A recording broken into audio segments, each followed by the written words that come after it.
called antibodies. So if I'm the killer cell, I'm just looking, oh, there's a tag, I'm going to attack you and leave these ladies here, right? Antibodies.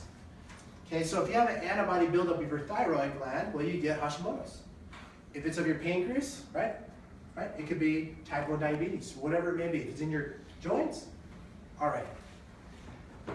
Now, the science has shown us is that you could have antibody buildup to whatever structures you have up to 5 to 7 years before you have a full-blown disease, okay? So what happens, your immune system could tag, what was your name? Leslie. Leslie. Let's say Leslie's here on the immune system. I've tagged and we're going to kill you every time we see you, right? We've tagged her. So which means is, let's say we've tagged her, but I haven't caused so much damage to her that she's dead, right? So an autoimmune disease is when you're dead. I could be beating you up and you've got a broken jaw, your eyes are all swollen and your neck's broken because I was beating the heck out of her, right? But she's not dead yet, so nobody cares. That is classic autoimmune disease right there. Traditional medicine, hey, come on in, have a seat. Traditional medicine is just basically going to say, look, we're not going to do anything until you're dead. And here's what's else interesting, is very rarely do they handle me. All they're going to do is try to put me like in a box somewhere. And that's it, that's what the drugs will do. They put you in a box and just leave you there. But I still want to attack you, okay? So that's autoimmune disease when she's dead. When she's getting the heck beat out of her, that's autoimmune reaction. That makes sense? This is why so many people suffer and suffer and suffer with autoimmune conditions. Because they have the antibody buildup, they have the antibodies, they have all the symptoms, they have all that stuff, but everybody's just waiting around, right? It's kind of like you're falling off a cliff and you're like in midair. Wow. Everyone's looking, man, she's gonna have broken legs, but we're not gonna do anything until she hits the ground. Okay, that's autoimmune disease. How you actually handle it, we'll talk about it here in a second, but we want to handle the immune system. I'm gonna put my arm around me, right, and go, what's your problem? Why do you hate her so much? Right?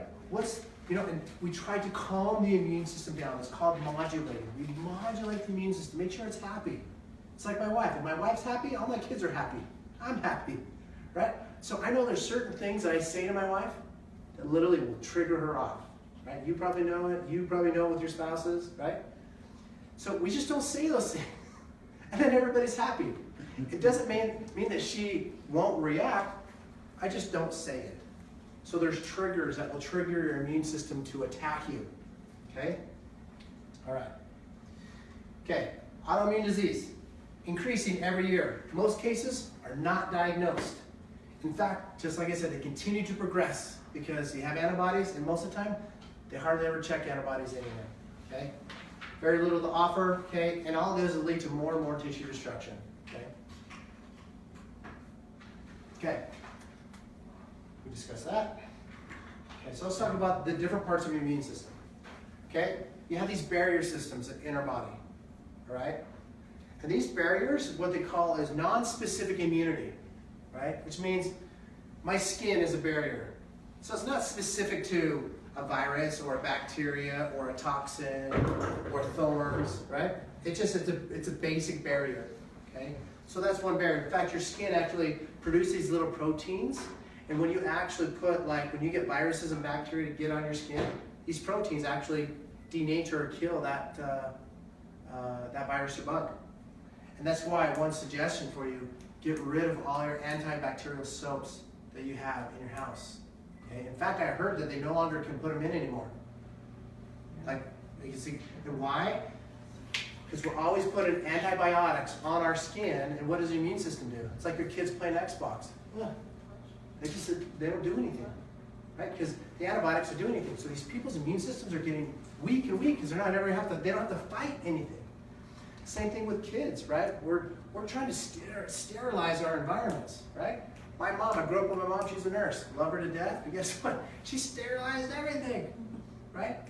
What they're fighting with the immune system is you need to be able to build your immune system by getting sick, right? That's why getting in the dirt with kids and stuff, I mean, they're exposing themselves to certain viruses or bacteria, so your immune system can build up a strong ability for that. So you have barriers like your skin, right? You have your lungs, right? Your lungs actually have these little things in them called cilia, right? Any smokers in here? Anybody smoke? Okay, what smoking does to the cilia, what it is, when stuff gets in your lungs, it pushes it out, okay? And when you smoke, what happens, it kills that ciliary movement. And that's why all that junk stays in the lungs. Because it literally paralyzes these things. So instead of moving the bad stuff out, it just sits there. Oh, that's why they get it, right? Because you stop. The nice thing is when you stop smoking, it'll turn back on, okay? Lungs is a barrier. Your eyes have tears. That's a barrier, okay? Mucus is a barrier, right? And like your gut is a huge, giant barrier. 80% of your immune system is in your gut, okay? Why? Because most of the time when you get exposed to something, where is it getting in? Food that you eat, most of the time. It's getting inside. That's why you have so much immune system there. So that's like what they call a non-specific barrier system or a part of your immune system. Non-specific. Then we have white blood cells, okay? Now, there's a whole lot more to this immune system thing. I don't want to kill you with terminology because, man, I love this stuff, but we'll try to keep it as simple as we can. So you have white blood cells. Now, you notice up here there are Th1 and Th2 types of cells. They're called T helper cells number 1 and T helper cells number 2, okay? And these Th1s are what they call cell-mediated or innate immunity. Think of them as like the first line of defense guys. Very much like your skin, first line of defense, right? Non-specific. Those Th1s, they're just killer cells, right? They're going to kill anything that doesn't look like cell tissue, okay? So those are the Th1s. Now then you have the Th2s, okay? Now the Th2 cells are a little bit different, okay? What these are is they're the ones that will actually do the tagging, right? So they're now more specific. We want to get rid of her, but we like everybody else, right? So we're specific to one virus or bacteria, whatever, okay? That's the Th2s. So the 2s more or less will tell the 1s what to kill. Does that make sense? Okay? And there has to be a balance between these two. Now, you have, let me show you this. So you have your Th1s and you have your Th2s, right? Think of it kind of like a teeter-totter. It should be balanced between the 1s and the 2s. Now, these 1s and 2s have to talk to each other, right? They have to communicate. That's who these guys are. These are the ones that are like making sure these guys are talking, they're doing everything right, they're in charge of stuff. It's like the babysitter, making sure everything's good, okay? Then you have the Th17. We don't like the Th17.